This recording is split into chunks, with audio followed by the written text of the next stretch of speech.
I'm here with Austen Bryan, a man with two first names, Both spelled wrong. both spelled wrong.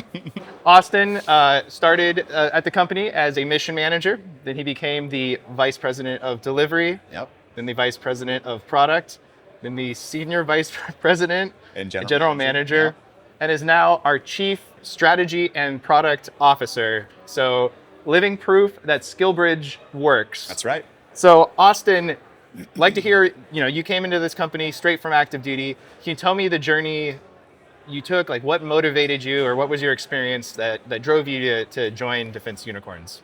Military service is a lot on your family. And at that time, I had a young family, and the thought of moving more and more was getting less attractive to me personally. And then one thing Rob Slaughter said to me in the recruitment process that stuck with me is, we can work on the same problem set that I fell in love with, but we get to pick the team. So you brought Rob Slaughter into this story. Can we roll back to where did you meet Rob? Yes. So in 2018, I moved to Lackland Air Force Base, and I got assigned to a program called Unified Platform for Cybercom. And the first thing my material leader at the time, our lieutenant colonel, said was, I need a Kessel run, which if you've been around the DoD kind of software factory movement, you'll understand. But it really was, hey, how do we deliver software more efficiently? And so I tried to study as much as I could about what Kessel Run had done successfully. This was 2018 at the time, about a year or two after Kessel Run had some success.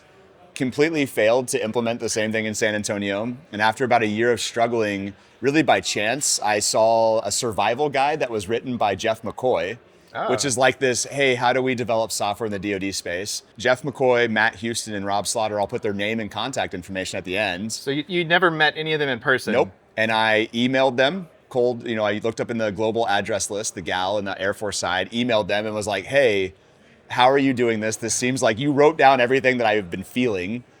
And in a very Rob Slaughter response, he basically refused to really talk about it, but he's like, but you should come to Colorado Springs and come see. And I was like, sounds great. Got my boss to approve a TDY the next week, and I flew out to Colorado Springs and met Rob. And I think we had a beer at 10:30 in the morning, which I also found really weird, and he wasn't wearing his uniform. It rewired my brain to really a whole new way of thinking. So that was your first step in transition out of the military. That was maybe a Major military Bryan mindset to Austen, yeah. of thinking more about how software and teams could run in the DoD space. But it took 3 years later before I left actual active duty. Okay, and then when you did leave, Rob recruited you, talked to you, promised you lots of great things. A chief strategy and product officer role? No, none of those things. I think he said we get to choose who solves the problems now. I think the hardest part in the military is everybody moves every 2 to 4 years. And so when you lose your nucleus of people, things just start to deteriorate. And it's just now being 4 years on the other side, it'd be like, hey, you have this founding team or set of early employees, but they're going to leave every year. Mm-hmm. And you would never have success. There's just not enough continuity. And so I was really attracted to the idea of convincing really bright people who have never worked on software in the DoD space to spend their time and energy thinking about defense problems. Gotcha. So what has surprised you most since about joining Defense Unicorns or since being here, and what have you learned over these years? It is true we control all the HR decisions to a degree, right? Obviously within legal bounds, but that has been refreshing. It's so easy to travel when you're outside the government, Yep. No more defense travel system. Surprising though is there is a lot of stress that comes with controlling all those decisions, right? There's a lot of weight of responsibility of what is the right thing to do when there's so many options. And so I would say every 6 to 9 months, I feel like the company completely reinvents itself, still even 5 years into this journey. There's a major version release of who we are. And there's a balance between learning and changing and growing, and also having enough time to make sure you've learned enough on that sample size of data. Yep. Yeah. It's always changing and growing. It keeps it fresh. It keeps it fresh. Always something new in unicorn land. Yes. Well, since you have I know you love the product roles since you've switched over into sort of that side of the business. What is your philosophy, or how do you approach product management, especially in your role as the chief over all of product and trying to make sure we're building the right things?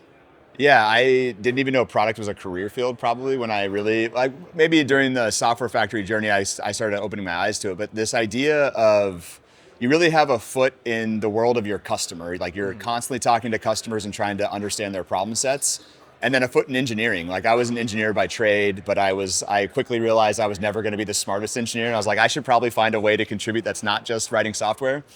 So I really learned that product is a way to have your foot in both worlds. And I say from a philosophy perspective, it's a little bit different building product, like I think in the federal space and with the government than it is commercially. The biggest difference is you can have a few customers with massive budgets and like, sometimes people fall into this trap of user-driven development, but at the same time, some of our projects have thousands of assets that are different variations and configurations. And you're like, well, a solution that works for one customer that has 1,000 different configurations really does have to be a product, even though it's one customer. And so even at Defense Unicorns, we've gained accounts over time and trying to understand how you make one thing that fits for the Navy, for the Air Force, for the Army is actually more similar than you'd think, but it is an engineering challenge that's like fun to balance with a team here every day. Yeah, it's a balancing act. It's a balance for sure. Yeah. So you've dubbed the year is 2026, and this is the Summer of Fleet. Yes. And you're clearly very excited about the Summer Fleet. Can you tell me what is that and what excites you so much about it? Yeah, I would actually say on the Platform One journey that I had in the government with some of the people here, I fell in love with the idea of like, you go roll an operational asset into the field with some sort of configuration or knowledge base, and then something happens in the field and you inevitably need to change that. And in a world of software, that really means updating your software and changing either the data sets it's ingesting or the capability itself based on what's happening in the field. And so I felt in this, like for me on the Air Force side, that was a fly, test, fly concept. And where we finally have kind of gotten to over our product market fit journey over the last 4 years is this idea of fleets. So there's less and less people and more assets. And so I would say the fundamental difference that Fleet brings is not only the technology, but it's making it all for a mission operator. So in a lot of our world, you have all these expensive contracts that are hiring all these different labor categories so that you can have highly talented engineers work your problems. That's just not realistic when you move like outside of the continental United States to the front lines. And so for me, we have created a user experience around deploying and operating software, like that full life cycle after something is built, with no unicorn, no partner in the loop at all. It's a soldier, a sailor, an airman, a guardian. They're doing it all on their own. And it's putting control in their hands in a way that is secure still and that is operationally relevant.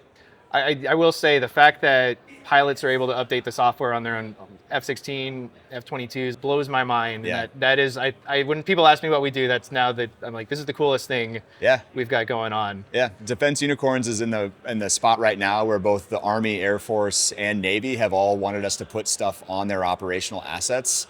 So I've jokingly said everything that flies, floats, and rolls will be using UDS Fleet to manage their software, which I'm super excited about. We have a bunch coming up this summer. Even just from a project perspective, there's just going to be so many people in so many places. It's going to be a fun challenge. It'll be fun, yeah. And I'm sure you probably can't talk about all those projects now, but in terms of product development, are there any that you're most excited about?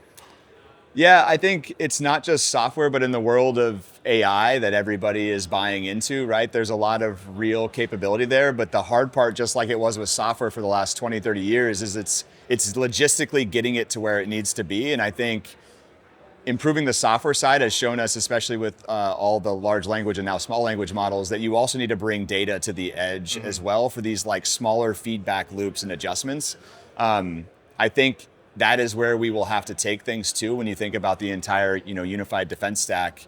It needs to be software and data to make decisions. And so we need to start developing our data muscle as well, both in the enterprise side and the fleet side. And I think that is where we'll logically extend. That is really exciting, but it's building a whole new domain area of expertise from a human capital perspective. And that brings a lot of challenges too. Yeah, but exciting challenges that we'll tackle and exactly. keep making cool stuff. All right, well, my last and most important question for you, one of my favorite Nebraskans is, how do you eat your corn? Is it typewriter style or are you a roller?